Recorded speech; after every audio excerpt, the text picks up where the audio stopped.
purpose. Okay? We'll talk about those just briefly today. Okay? So the focus of this week's lesson, keeping all that in mind, and that's just history, right? It's like, that's just the way they did. Today's title of this week's lesson is The Day of Atonement.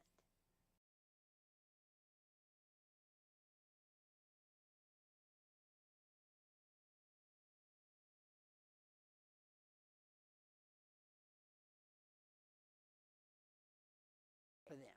They call it, Lee is usually here and she helps me, Yom Kippur. You ever heard of that before? Yom Kippur?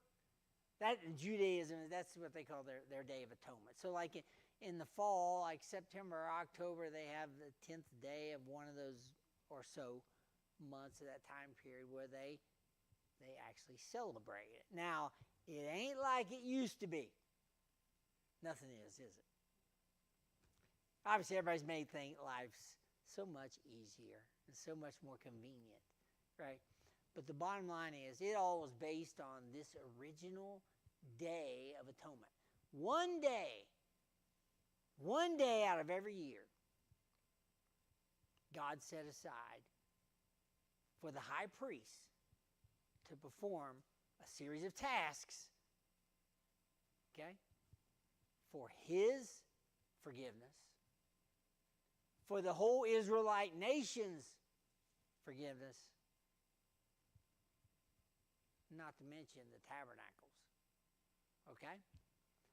So one day out of the year, and guess what? When he went in to do it, this was not just something he did whenever he felt like it. This is not something he just did when he came out of the barn after shoveling manure. This is not something he did in his bibbed overalls. Right? God had a plan.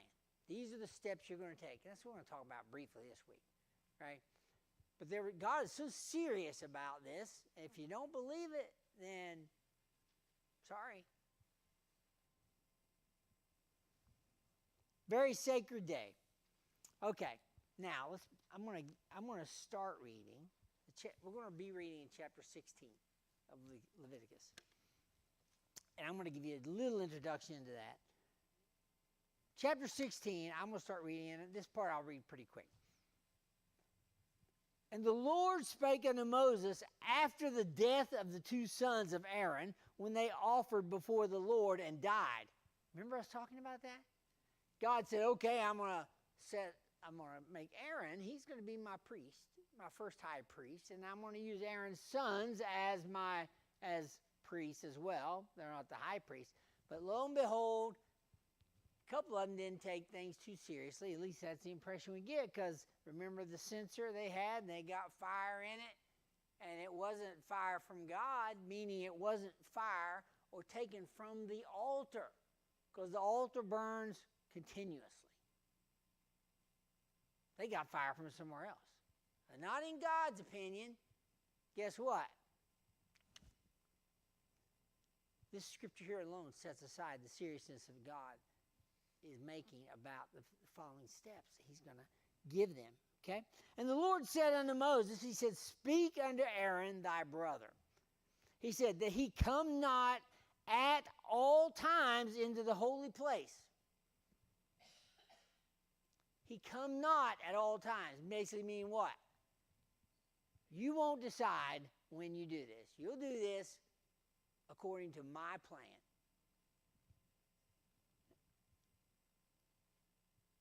He come not at all times into the holy place within the veil before the mercy seat. Okay, let's talk about this. We got this big structure, tent, two sections. One of them's called the most holy section. Guess what's in there?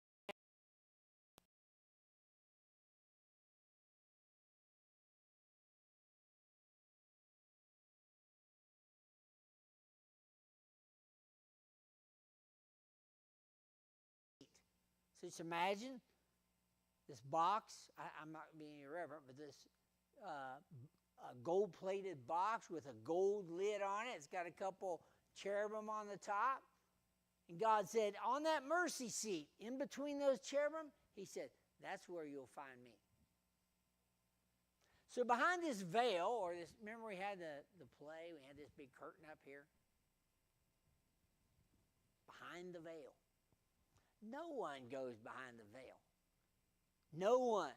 But the high priest, only when God says it's time to go behind there. And that was what this Day of Atonement was all about, right? It wasn't something he did every week or every month. He did it annually. They said it was, the Bible tells us, it's on the 10th day of the 7th month of the ancient Israelite calendar. Well, they weren't using the Roman calendar. So I don't know I didn't even study what 7th month. That'd be like to us July or something, right? But I don't think their calendar corresponds to us. If you want more detail on that, I'll have to research that. He said, come not at all times into the holy place within the veil, meaning behind the veil, before the mercy seat.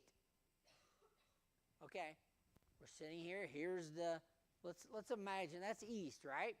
That's the front door of the thing, the front door of the tabernacle, the tents. And here's the mercy seat. Let's imagine. This would be the east side, pointing east. Just remember that. Within the veil before the mercy seat, he said, which is up on the ark, okay, that he die not.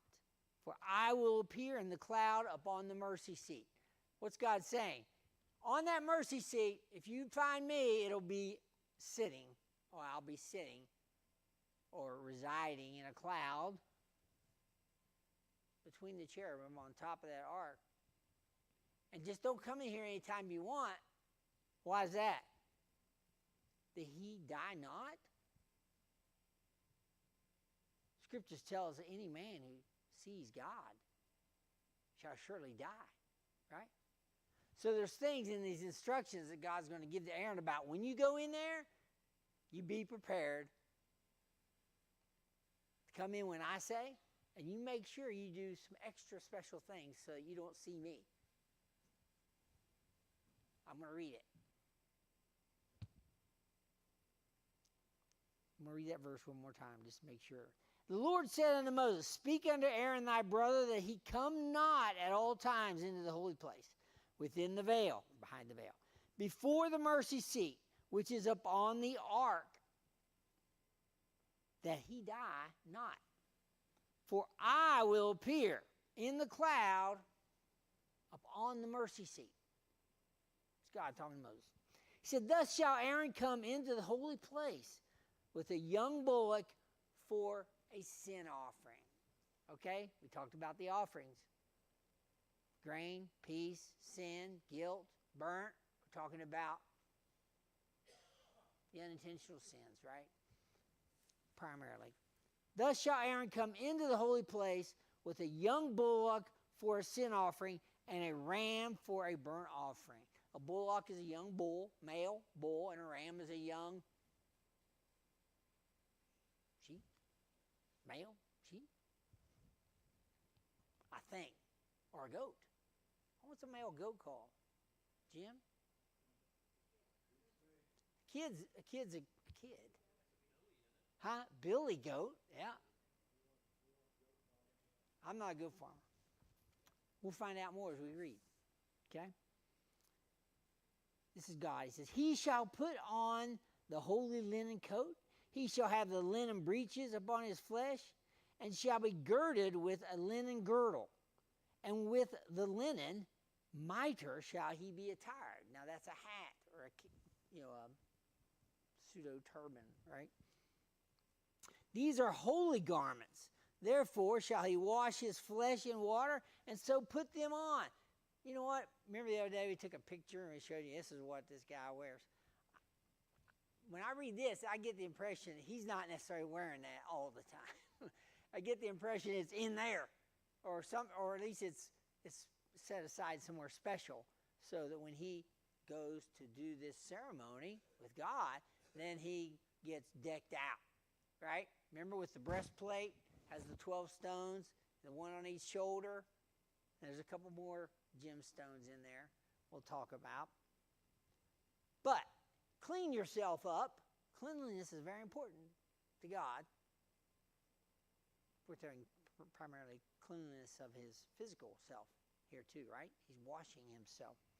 Wash yourself off. He shall wash his flesh in water, and so put them on.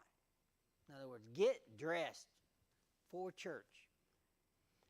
And he shall take of the congregation of the children of Israel 2 kids of the goats for a sin.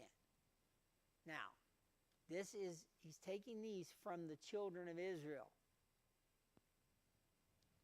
2 goats for a sin offering, and 1 ram for a burnt offering.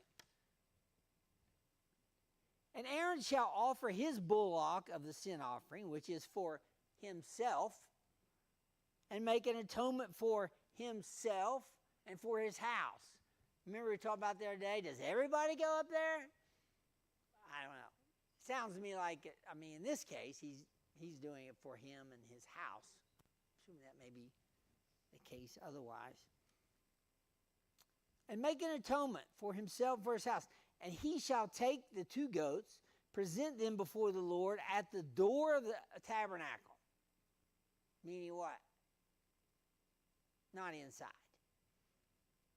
At the door of the tabernacle of the congregation. And Aaron shall cast lots upon the 2 goats, 1 lot for the Lord, and the other lot for the scapegoat. You hear that word? You didn't know that was the Bible, did you? You thought your dad was calling you that.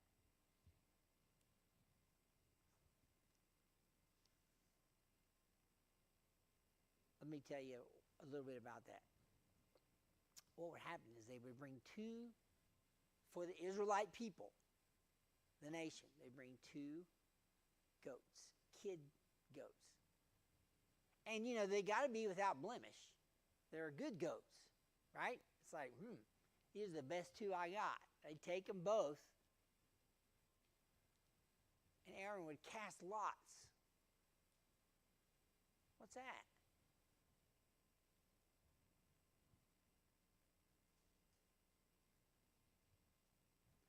They had I don't know if we mentioned it, but in the breastplate there were 2 gemstones. They call them the Urim and the Thummim. Never saw one. But there were certain situations where the priest would cast these, right? In hopes of getting some word or some revelation from God about which answer to choose, right? It's not like you say, I'll pray about it, I'll get back to you next week. You know how you do? Someone says, pray, I got this problem. You say, well, I'll pray about it. And you go home, you never even pray about it. But the priest would take action, and he would use his Urim and Thummim, which he hid in his breastplate. And he would cast them. And based on the results of that, he would make a decision about which of those goats was going to be sacrificed. Because one of those goats was going to be sacrificed, meaning what? Right? And burnt. For the sins of the children of Israel before God. For the sins. However, the other goat, guess what? Does he get off easy? You'd think so, but instead what the priest does, he lays his hand on the scapegoat and he says, remember last week? Put your hand on your bullock. Say, all the sins of the Israelite nation will be borne by this goat. And he assigned somebody to come in and take that goat, carry it out in the wilderness, and kick it out. Never to be seen again. So that was the scapegoat. He got away, thinking he got away easy, but he's bearing now all the sins of the Israelite nation at that point in time. Anybody got a problem with that? Anybody hear about that?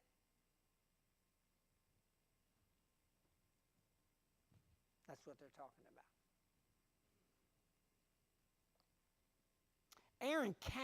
Aaron shall cast lots upon the two goats, one for the Lord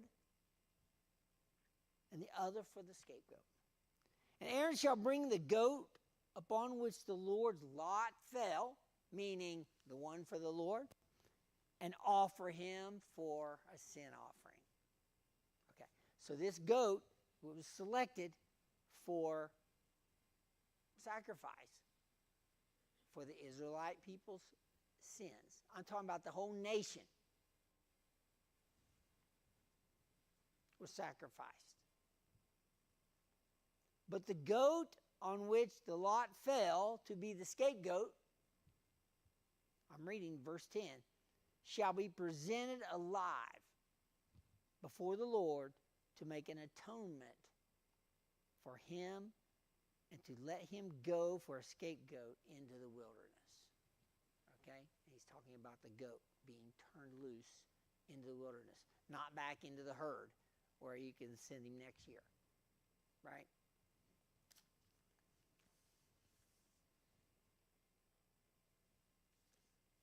These tasks that we're going to talk about today are going to be performed primarily by Aaron and his helpers. Now, last week I struggled with some of what I shared last week because I do know that actually Janetta brought it up and I got to thinking, scratching my head about who did what, when, where.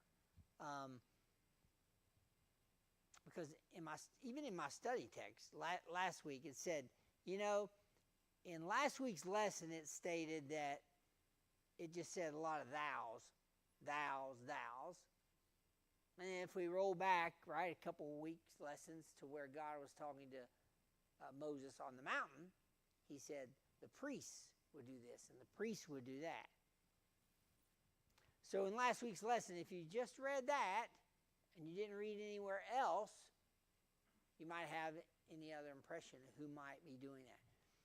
I went back to the study lesson for last week and I read it. I read it again and said, what are they really trying to say here? And see, what they were clarifying was that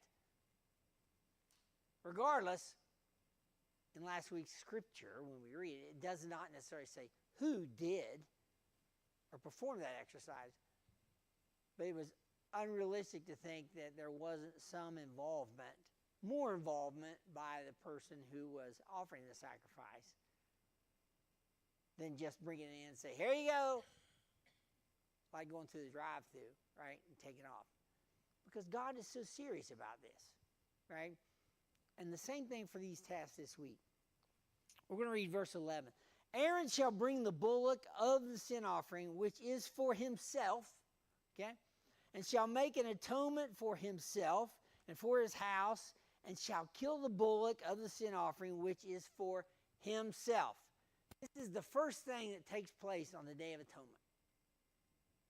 Starts off with a bang, right? Now, atonement, remember that word? What's he doing? We're trying to restore our relationship with God from what? Separations that we've created in our lives between us and him. How do you do that today? We'll talk about that. Verse 12. And he, this is Aaron, he shall take a censer full of burning coals of fire from off the altar before the Lord. So he's got, remember the little censer picture we showed? I don't know if you remember that. He's got a censer he's going to carry in behind the veil with him, and he's going to get some coals out of the altar's fire. He's not going to make his own like his boys did. Okay? And his hands full of sweet incense,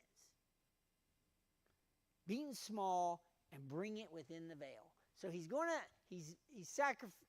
made this sacrifice of this bullock. He's going to get some coals out of the fire where it was sacrificed, and he's going to take that in behind the veil. Okay? And in his hand, he's got some incense. I don't know if you're a hippie or something. Anybody here was a hippie, love child. Yeah, just kidding. Anyway, he would go in there. He was going to put, I'm going to tell you a story. He's going to take this incense, he's going to put it in there. And what's it going to do? Peace. Yeah.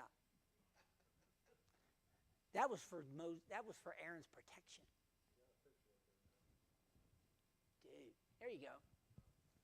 That smoke was for his protection. Because when we went in behind the veil, guess who was there? God. And you know what? He's doing this in service to God.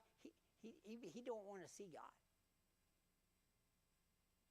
God told him, you come, not at all times, or you'll die, right?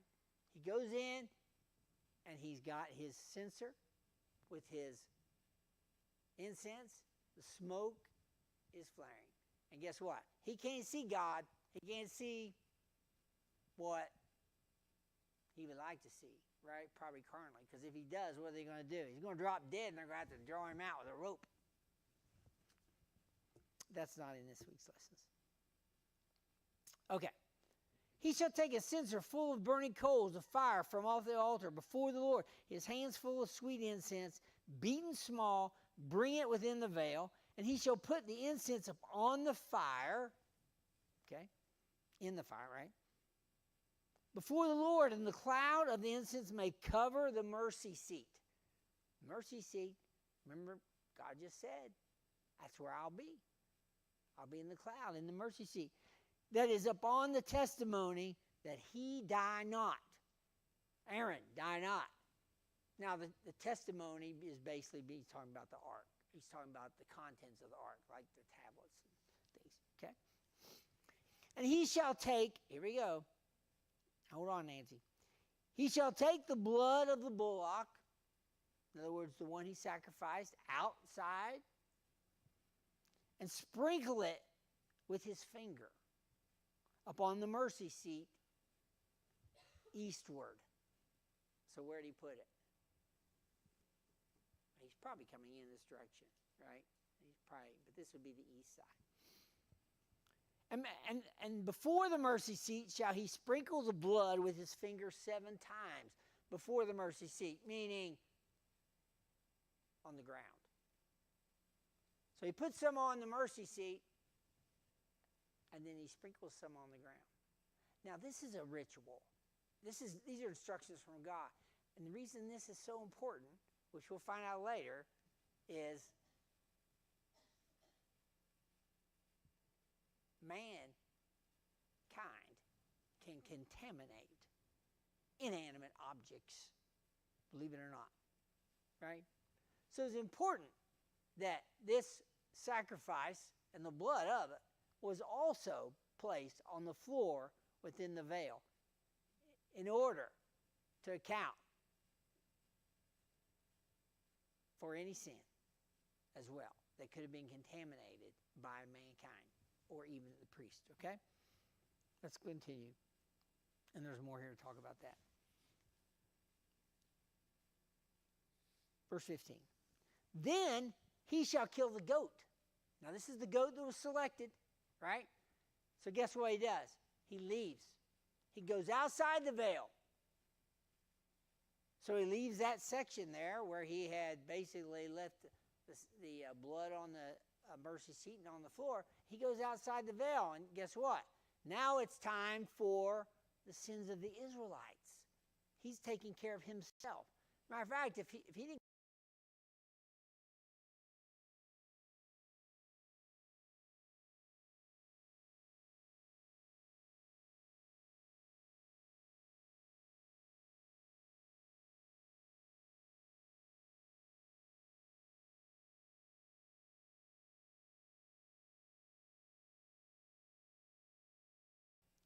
and bring his blood within the veil. His blood meaning the people's blood. So he goes out, sacrifices the goat, returns back into the veil. And you know what he does? The very same thing. The very same procedure that he did for himself, he will do for people.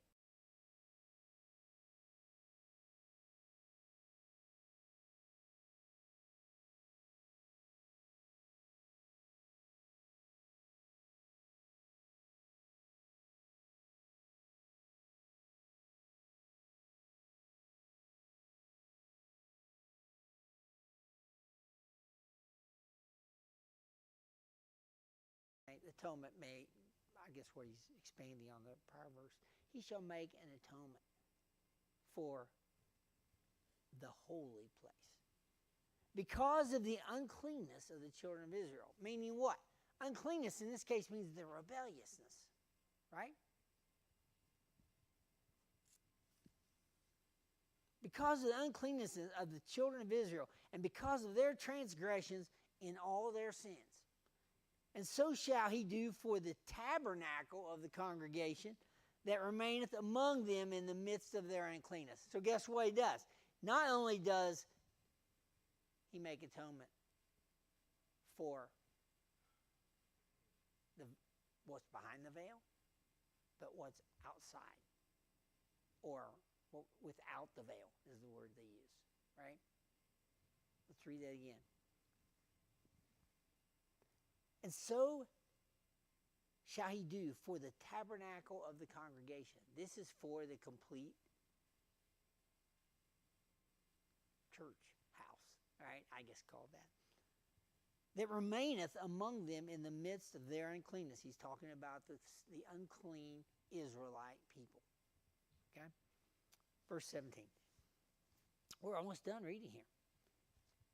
There shall be no man in the tabernacle of the congregation when he goeth in to make an atonement in the holy place, until he cometh out and have made an atonement for himself and for his household and for all the congregation of Israel.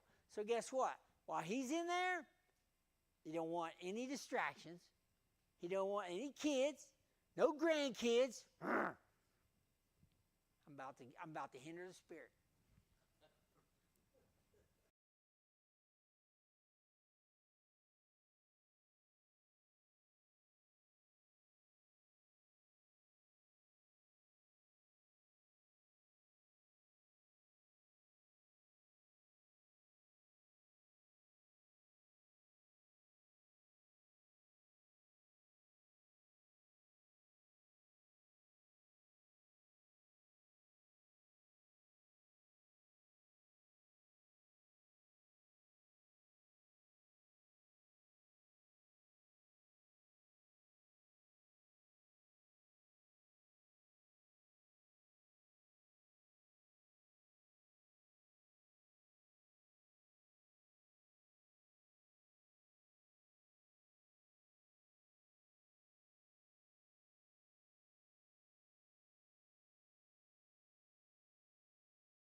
And make an atonement for it, for the altar. It's inanimate. Altars can't sin, can they? But you sure can have sinful people coming in there, right? Make an atonement for it. He shall take of the blood of the bullock and of the blood